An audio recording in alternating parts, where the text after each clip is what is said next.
저희가 기도하면서도 말씀드렸지만 오늘이 이제 33번째 시간인데 그 작년 11월 중순쯤에 저희가 이 여호수아를 시작했더라고요. 근데 이제 오늘 이제 9개월 만에 여호수아서를 이제 마치게 됐습니다. 그래서 좀 감회가 새로운 것 같아요. 9개월 동안 하나님의 이 여호수아서를 통해서 저에게 주신 말씀들이 많고 가르침들이 많이 있었는데 그래서 저희가 이제 오늘 마치고 다른 책을 이제 준비하는 동안에 잠깐 쉬려고 합니다. 그래서 오늘 당분간은 수요 예배가 오늘이 마지막이고 아마 9월 달쯤에 제가 이제 결정이 되면은 다시 시작을 할 것 같은데 최소한 2주 정도는 일단은 쉴 것 같아요. 그래서 좀 아쉬운 마음이 좀 있고 그러네요. 제가 그 여호수아서를 작년 11월에 하게 된 이유 중에 큰 이유 중에 하나가 제가 이제 이 교회 목사로 부르심을 받았을 때 주님이 저한테 주셨던 말씀이 여호수아서 1장 5절에서 9절 말씀이었어요. 그래서 그 말씀이 저에게 그 순간 저에게 주시는 말씀으로 제가 받아들이고 그게 무슨 의미인지 몰랐다가 그게 이 교회라는 걸 알게 됐었죠. 그러면서 제가 이제 능력은 뭐 없지만 하나님께서 강하고 담대하라고 하셨기 때문에 내가 주님의 의지에서 할 수 있겠구나 하면서 시작했던 게 이제 그때인데, 여호수아서 하면은 우리가 가장 먼저 떠오르는 게 바로 이 여호수아서 1장 강하고 담대하라 이 부분이죠. 그래서 우리가 한번 이 구절을 같이 한번 읽어보면 좋을 것 같아요. 여호수아서 1장 5절에서 9절 말씀.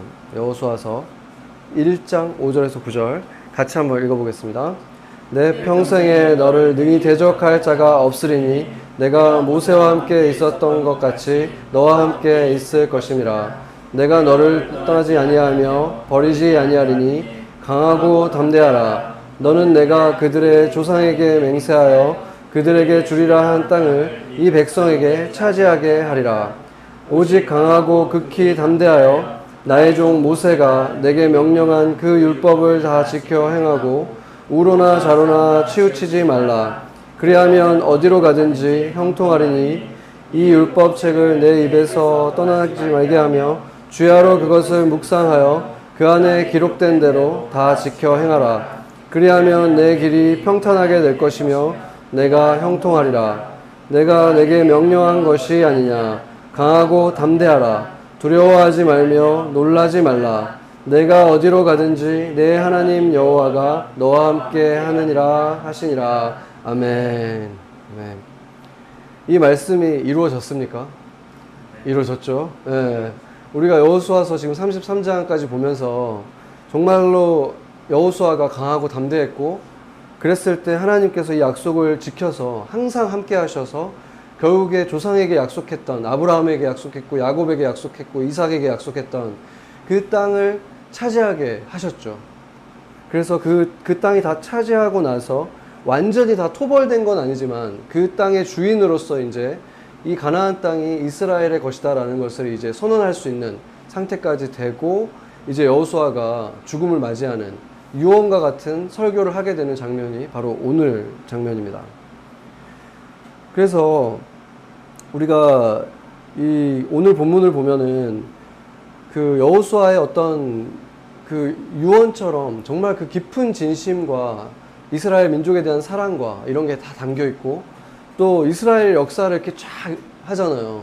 보면서 하나님께서 우리에게 얼마나 신실하게 함께 하셨는가, 이것을 다시 한번 가르쳐 주고, 그러면서 이제 그들에게 또 도전하죠. 믿음을 가지라는 도전을 하는, 그것이 바로 오늘 메시지입니다. 그래서 이들이 지금 이제 그 지파의 수령들을 다 모았다고 했죠. 지파의 수령들, 그러니까 지파의 장들을 다 모았고, 그 다음에 재판장들도 모았고 관리들도 모았다고 했는데, 수령들이라든지 그 장로들은 그냥 그 지파 안에서의 어른들이었어요. 그러니까 엘더가 있고 그 다음에 이제 수령들이 있는데, 그러면은 재판장과 관리는 누구냐면 그들은 이제 레위인들이었죠. 그러니까 그 영적인 지도자들, 종교 지도자들과 그 어떻게 보면 그 민족의 지도자들이 같이 나와서 지금 이 여호수아의 마지막 가는 길에서 그의 말씀을 지금 듣고 있는 것이죠.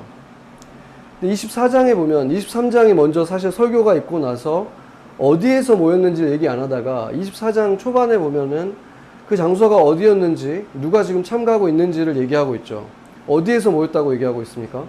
세겜이라고 말을 하고 있죠. 그래서 이제 그 2절 3절을 보면은 강 저쪽과 가나안을 이제 구별해서 하고 있는데, 강 저쪽에서 너희 조상들이 원래 이방 숭배자들이었다, 이 얘기를 하고 있죠. 그래서 그들처럼 이제 우상을 숭배하지 말아라, 이런 얘기를 하는데, 사실상 아브라함이 출신이 어딥니까? 하란이라는 곳은 유브라테스 강에서 저쪽이거든요. 그러니까 유브라테스 강이 있고 그 다음에 한참 더 와서 여기에 있는 게 요단이에요. 근데 지금 여기에서는 그 유브라테스라고도 볼 수는 있는데 강 건너편 땅을 지금 가나안 땅이라고 얘기를 하잖아요. 그러고 보면은 사실상 여기에서도 지금 그 강은 요단강을 얘기하고 있다는 것을 알 수 있는 거죠. 그래서 이 여호수아가 너희가 이제 이 가나안 땅에서는 하나님이 약속한 땅, 이 아름다운 땅에서 너희는 더 이상 우상을 숭배하지 말고 하나님만 사랑해라, 이것을 얘기하고 싶은 거죠. 그래서 그런 말이 있잖아요. 역사를 잊은 민족에게는 미래가 없다, 이런 말이 있는 것처럼 지금 여호수아도 그 역사를 쫙 창세기의 얘기를 지금 해주고 있죠. 그러면서 그 하나님께서 결국에는 이 모든 것을 이루셨다, 그러니까 약속하셨고 이루셨다는 것을 이제 증명하는 거예요. 그래서 우리도 지금 하나님의 역사를 지금 여호수아서를 통해서 배웠죠. 그러면서 우리도 그렇다면 이제 미래에 대한 소망을 갖게 되는 거잖아요. 하나님이 약속하셨고 이루신 것처럼 우리에게서도 그것을 이루실 것이다, 이것을 보기 위해서 우리도 이 수천 년 전에 우리나라도 아니고 그 한참 떨어져 있는 중동의 한 나라에 있었던 역사를 우리가 공부한 것이죠. 왜냐하면 그것이 결국에는 우리의 미래와 연관이 있기 때문에 그런 것입니다. 여기에서 이제 그 13절부터 이제 본격적인 설교라고 할 수가 있는데, 여기서 그 유명한 그 신명기에도 나와 있는 말을 하죠. 너희가 수고하지 않은 땅과 건설하지 않은 성읍에서 심지 않은 그 포도원과 감람원의 열매를 먹게 될 것이다. 이 말을 우리가 가만히 생각을 해보면은 이런 거죠. 우리가 지금 있는 이 공간은 우리가 벽돌 하나 놓은 적이 없잖아요. 그렇죠? 누군가가 한참 전에 지은 집에 우리는 그냥 누리고 있는 거죠. 지어준 거를. 도로도 마찬가지고 누군가가 한참 전에 어쩌면 우리가 태어나기도 전이었던 것들도 있겠죠. 그런 것에 알지 못하는 사람들이 깔아놓은 도로를 우리는 달리고 그들이 만들어 놓은 이 모든 것들을 우리가 누리고 있다는 거예요. 그리고 또 식물들도 보면은 우리가 먹는 과일들 있잖아요. 뭐 과일들 그거 하는데 우리가 물론 돈을 지불하긴 했지만 우리가 그것이 생기고 열매가 나기까지 물 한 번 준 적 없잖아요. 아무것도 한 게 없죠. 정말 많은 사람들이 그 사이에서 씨를 뿌리고 또 경작을 하고 뭐 운송을 해오고 이 모든 과정을 다 거치고 나서 그 모든 고생을 다른 사람이 다 해줬고 우리는 너무 쉽게 그 음식을 먹게 된다는 거예요. 그래서 그 세상 사람들은 당연히 내가 페이를 했으니까 내가 그만큼 이거를 갖는 거지, 뭐 사회 시스템이 그렇게 돌아가는 거에 있어서 나도 어느 정도 일조하는 거지, 이렇게 그냥 논리적으로 생각할 수는 있겠지만 하나님을 믿는 우리는 더 실제적으로 생각을 해보면 사실은 그 모든 게 엄청난 감사할 일이고 은혜라는 거예요. 그렇잖아요. 우리가 쌀 한 번 농사 진 적 없는데 밥을 매일 먹고 있잖아요. 그게 얼마나 사실은 기적인가. 그게 다 은혜라고 생각하기 시작하면은 정말 끝도 없는 은혜들이 우리한테 있는 거죠. 감사할 일들이. 그렇죠. 커피 하나 지금 나지 않는 뉴욕에서 우리가 어떻게 신선한 커피를 마시고, 이 모든 것들이 결국에는 하나님께 감사할 일이고 그 과정 속에서 우리를 위해서 수고해준 손길들한테 감사할 수 있는 일인 거죠. 그러니까 이렇게 하나님을 믿는 사람은 은혜에 센시티브 해야 되는 거예요. 은혜에 센시티브하고 감사할 것들을 센시티브해지면 감사할 것들이 하루에 몇 개가 있겠습니까? 셀 수가 없겠죠.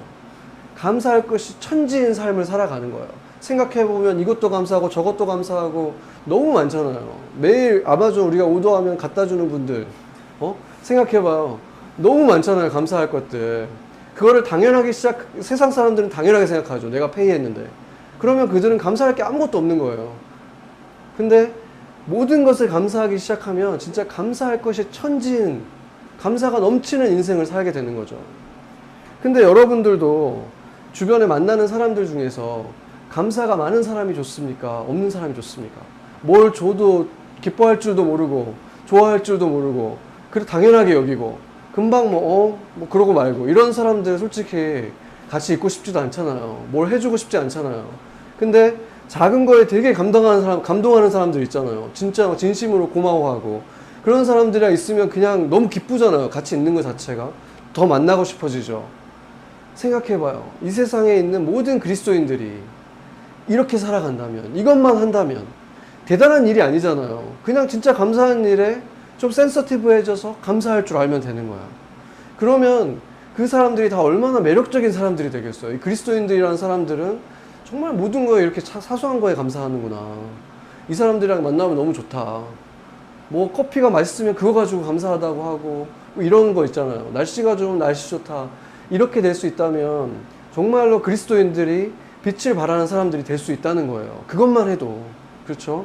그러니까 그러한 모습들이 있어야 된다는 거. 그래서 오늘 이제 그 15절을 보면은 또 하나의 굉장히 유명한 구절이 나오죠. 오늘 본문 15절 한번 같이 읽어볼게요.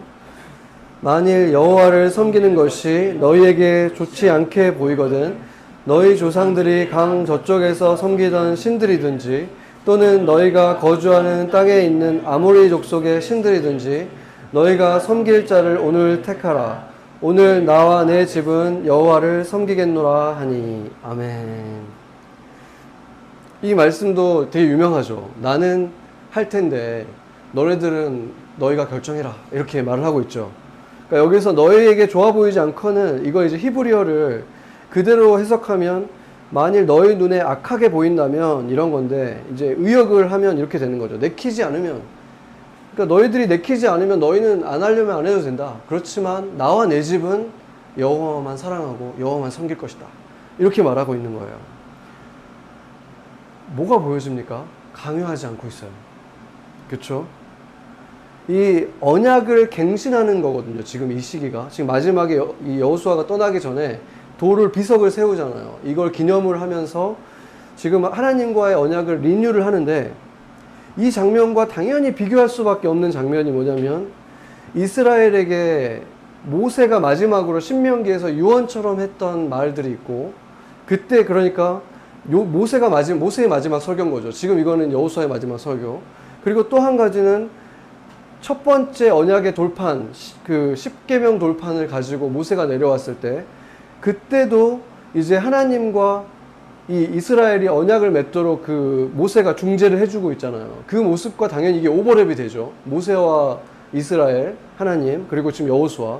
근데 그 두 가지 장면을 오늘 지금 다 살펴볼 수는 없는데 거기를 보면 차이점이 뭐냐면 모세는 그들에게 묻질 않아요. 그냥 선택권이 없어요. 그러니까 이스라엘이 아직 준비가 안 돼 있는 거예요. 그냥 시키면 해야 되는 거예요. 그러니까 모세와 여호수아의 그 이끄는 방식이 다르죠.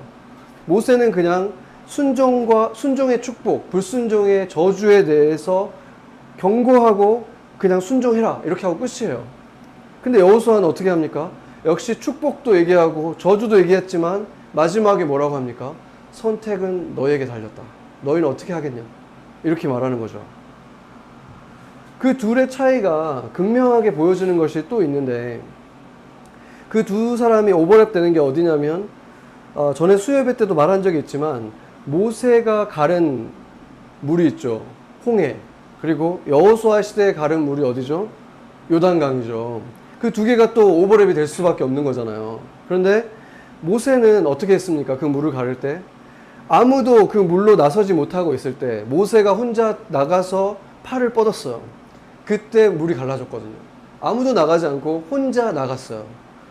근데 여호수아는 어떻게 했습니까? 제일 먼저 누가 갔죠?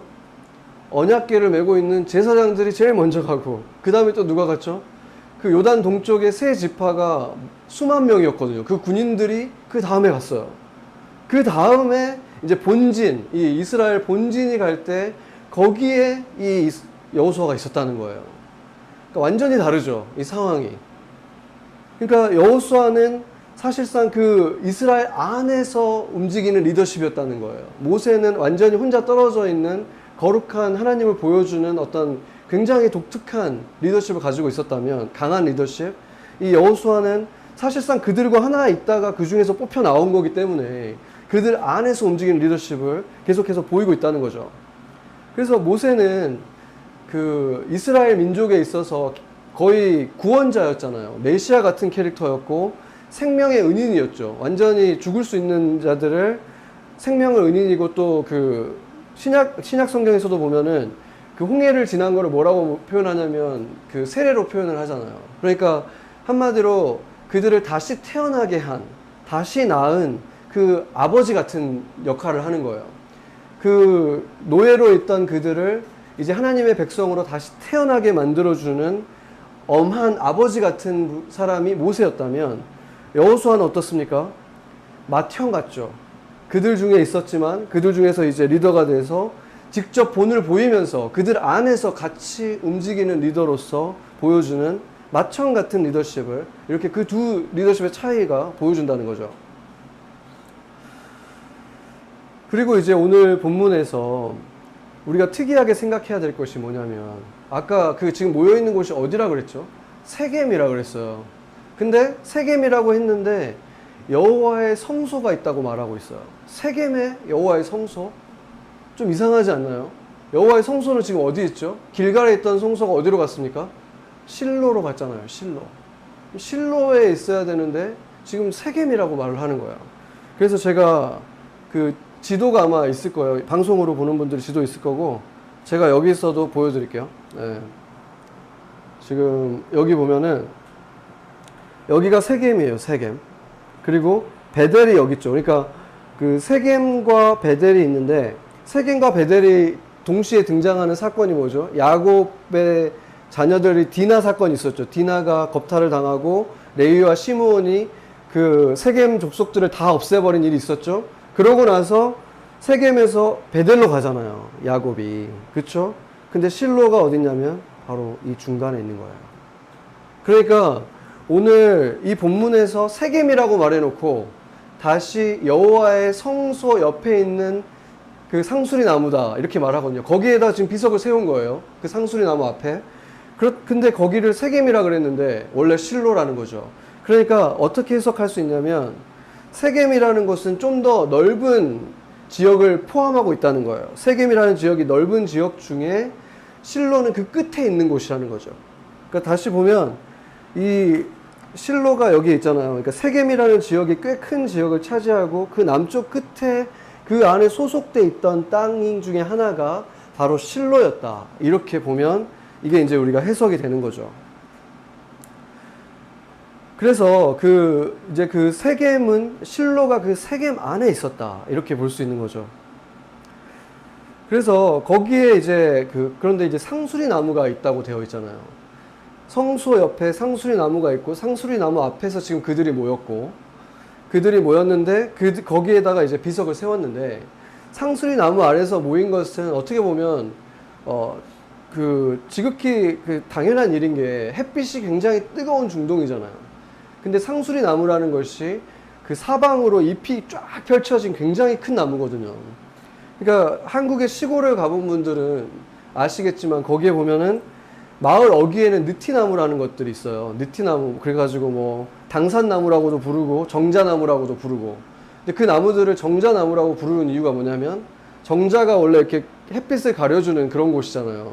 근데 이 나무가 워낙 사방으로, 그러니까 한쪽이 아니라 사방으로 쫙 둘러서 잎이 막 어마어마하거든요. 그러니까 그 밑에 그늘이 이렇게 져 있잖아요. 그러니까 거기는 항상 시원한 거예요. 그러니까 거기에 마을 어른들이 이렇게 모여가지고 앉아있고 그런 거죠. 그러니까 그런 일들이, 그래서 사람들이 모임을 하거나 뭐 제사를 지내거나 어떤 사람들이 모여서 오랫동안 있어야 되는 일이 있을 때 바로 그런 나무 아래서 모였던 거죠. 이 상수리 나무 아래서. 그런데 그 세겜 하면은 아까 말했듯이 그 야곱의 딸 디나가 겁탈당했던 그 사건인데, 거기에서 마지막에 어떤 일이 일어나냐면, 야곱이 그 가족들을 다 데리고 와서 이제 그곳을 떠나잖아요. 떠나고 이제 베델로 이동하기 전에 어떤 일이 있었죠? 상수리 나무 앞에 와서 그 귀걸이나 액세서리들을 다 떼서 그 우상들을 다 꺼내와서 거기다 다 묻는 일을 한 거예요. 바로 이 세겜의 상수리 나무 앞에서. 그때는 아직 성소가 당연히 없었죠.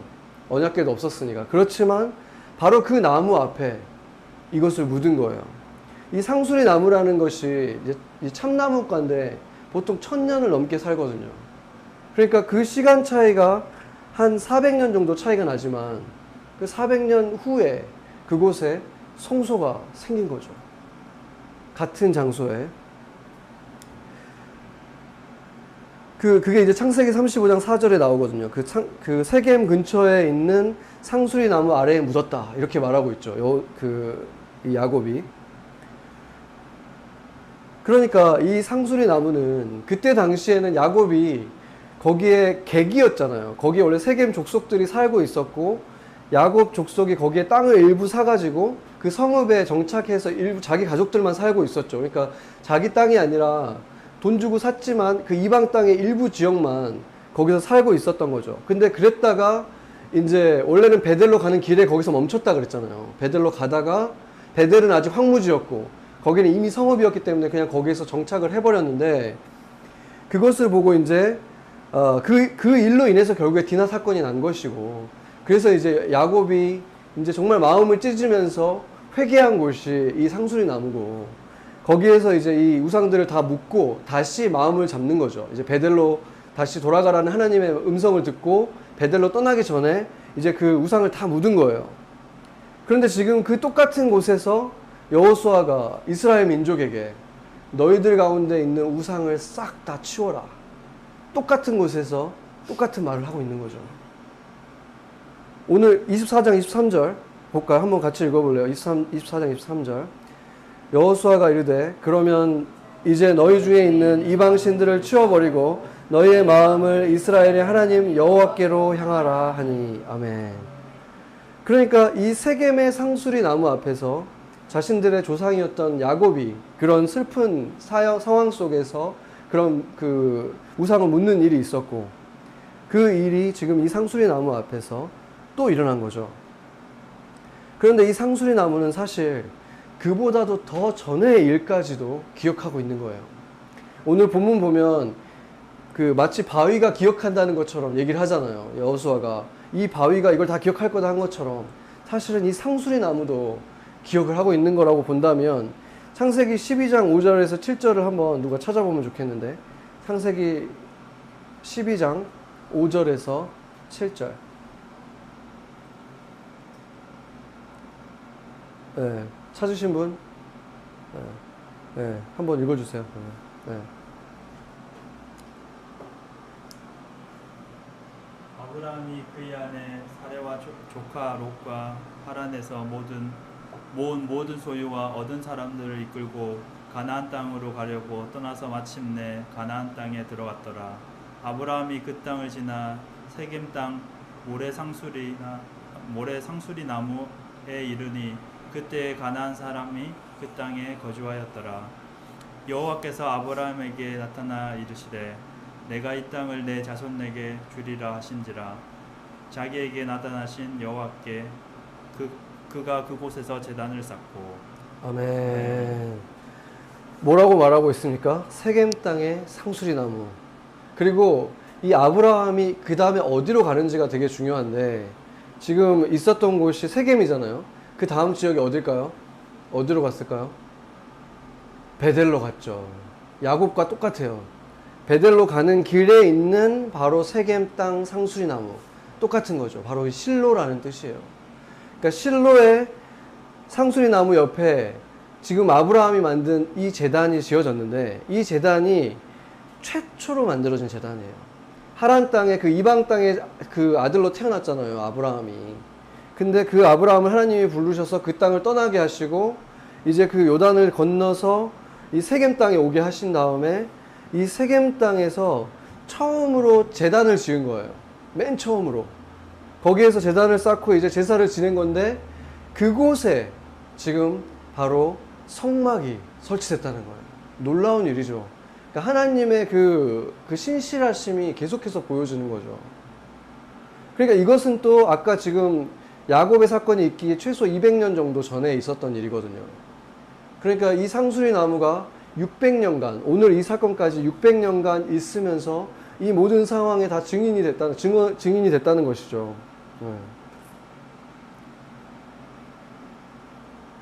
그 600년이 지나도록 그 자리에 그대로 있는 이 나무가, 어떻게 보면 야곱이 그 나무 앞에서 정말 엉엉 울면서 그것들, 우상들을 다 거기다 이렇게 집어넣으면서 얼마나 슬펐겠어요.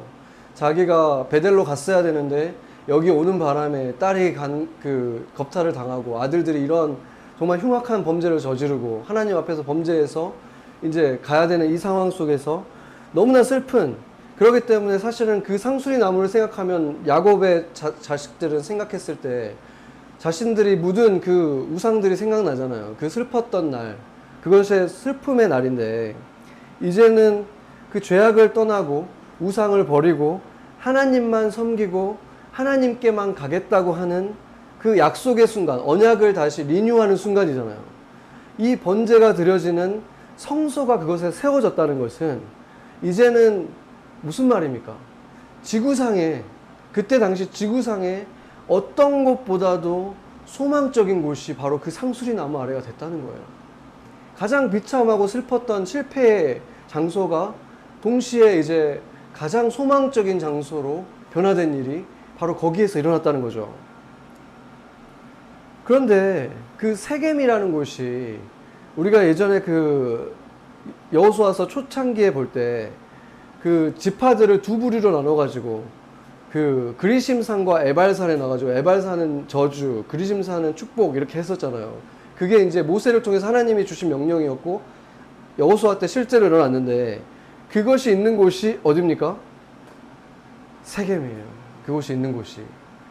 그 세겜이 있으면 이 위쪽에가 이렇게 돼가지고 이쪽이 이제 에발산이 있고 이쪽이 그리심산이 있고 그 밑에가 이제 실로가 있는 거예요. 그래서 사실 그 축복과 저주를 상징하기 때문에 천국과 지옥을 상징하기도 하거든요. 이 그리심산과 에발산이. 그러니까 뭐가 떠오릅니까? 이 실로를 생각했을 때, 이 성막이 있는 이 상수리 나무를 생각했을 때 떠오르는 나무가 있죠. 여기 있잖아요. 십자가. 이 나무가 있는 거예요. 거기가 바로 죄인들의 사형틀이잖아요, 십자가가. 그런데 왜 우리의 집에 데코레이션으로 놔두고 있습니까? 사형틀이었는데. 끔찍한 죄인들만 죽는 사형틀이잖아요. 가장 잔인하게 죽는 사형틀인데 우리가 집집마다 이렇게 갖다 놓는 이유가 생명나무가 됐잖아요. 소망의 생명나무. 우리에게 영생을 주는 나무가 됐잖아요. 그렇기 때문에 이제 십자가 아래서 드려지는 이 예배들이 가장 소망적이게 됐기 때문에, 소망의 땅이 되기 때문에 이렇게 되는 거죠. 그래서 이 실로라는 곳의 의미를 생각해 보면은 그리심산과 에발산도 있지만 또 동시에 세겜과 베델의 사이에 있다는 거예요. 그 의미도 굉장히 큰 거죠. 세겜은 그 세상의 문화가 발달된 곳이었고, 베델은 황무지였지만 하나님이 직접 찾아와서 그 슬픔 속에 소망 없이 있던 그 야곱을 만나준 곳, 바로 그곳이잖아요. 그리고 두 번째 제단이 또 세워졌던 곳, 그것이 베델이에요. 그 아브라함에 의해서. 그렇기 때문에 그 중간에서 지금 이 언약을 갱신하고 있다는 것의 의미가 얼마나 크겠습니까? 그러니까 그곳은 중간이라고도 말할 수 있고 하나님의 집으로 가는 문과 같은 곳이라고도 할 수 있죠. 바로 거기 끝이, 그 다음에 베델이니까 그 길의 문과 같은 곳에서 이제 우리에게 여호수아가 도전하고 있는 거예요. 너희가 어떻게 할 것이냐?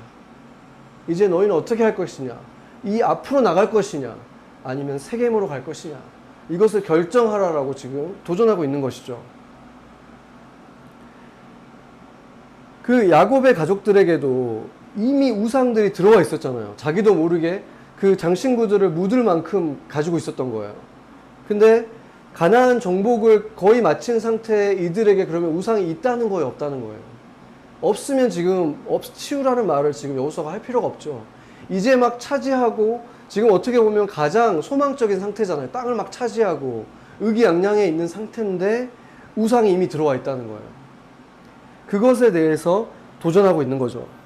너희들은 하나님이 모를 거라고 생각하겠지만 하나님이 다 알고 있다. 너희들 가운데 이미 우상이 싹트고 있다는 것을 알고 있다.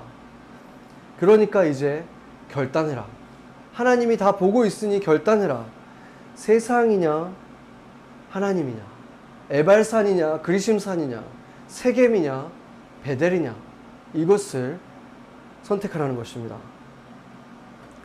저와 저희 집도 우리를 위해서 십자가를 지시고 부활하신 하나님, 예수님만, 여호수아와 똑같은 이름이죠. 예수님만 섬기기로 결단을 했습니다. 여러분 어떻습니까? 결단했습니까? 네. 양발 다 걸치지 않고 그리심산으로, 베델로 완전히 가기로 결단하십니까? 하나님이 지금 다 듣고 있어요. 결단하시죠? 하나님 앞에서 약속하시는 거죠. 네. 그렇다면은 여러분도 이제 여호수아의 말에 아멘을 해야 되는 거예요. 6절에 보면 6절에 뭐라 그러냐면 그러므로 너희는 크게 힘써서 모세의 율법책에 기록된 것을 다 지켜 행하라. 그것을 떠나 우로나 좌로나 치우치지 말라. 이렇게 말하고 있죠. 이 말 어디서 많이 들어보지 않았습니까? 우리가 아까 읽었잖아요.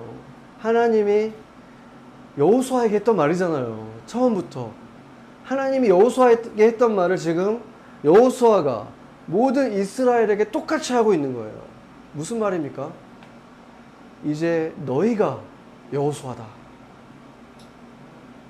아멘입니까? 네. 아멘인 거예요. 이제 우리 모두가 이 상황을 지나가고 나면 다 여호수아라는 거예요. 여호수아에게 한 약속이 여러분에게 한 약속이 된다는 거예요. 강하고 담대하고 하나님이 우리에게 주신 그 약속을 붙들고 지키고 좌로나 우로나 치우치지 않고 살아가면 형통할 것이고, 여호수아의 이 삶처럼 하나님이 그를 통해서 이루고 싶은 것 지금 다 이뤘잖아요. 마지막까지 존경을 받으면서 정말 하나님의 뜻을 다 이루고 마치는 삶을 살아가는 거예요. 그리스도인들이 과연 다 하나님의 뜻을 이루고 인생을 마칠까요? 그러지 못하는 거죠.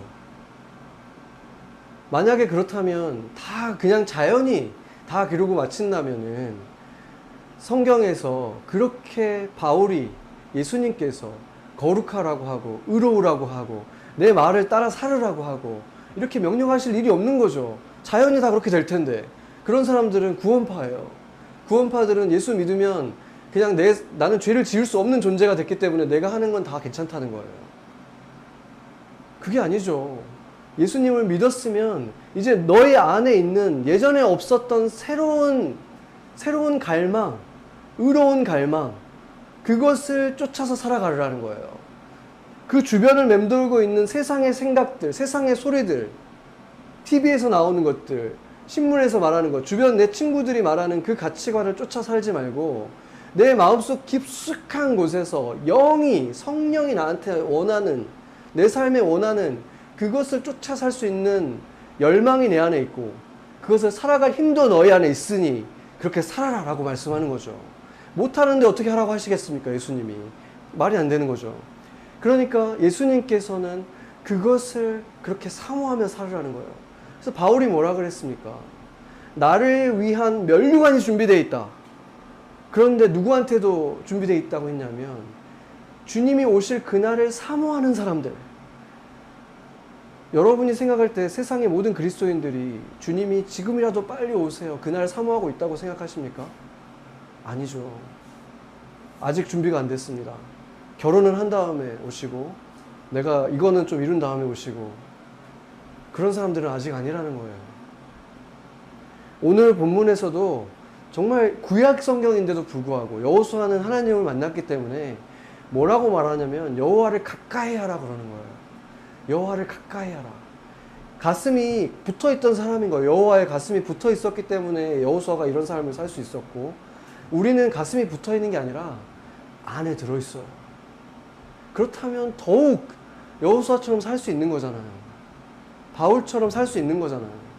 그 힘이 우리 안에 있기 때문에 우리가 어떤 노력을 해가지고 그것을 달성해야 되는 게 아니라 우리가 할 일은 내 힘을 빼고 주님이 내 안에 주는 것을 쫓아가려고 하는 그것을 믿고 신뢰하는, 내 안에 그 힘이 있다. 그것을 믿고 신뢰하는 것을 키워야 되는 거예요. 그러면은 주님이 오실 날을 기대하는 사람이 될 수 있고, 면류관이 기다리고 있는 사람이 될 수 있고, 이렇게 하나님이 내 인생에 주신 그 꿈들, 하나님이 다 이루시는 것을 보게 하실 그 날이 기다리고 있는 사람들이 우리가 다 될 수 있다는 것입니다. 여러분이 모두 이 여호수아라는 사실 믿으십니까? 같이 기도하시겠습니다.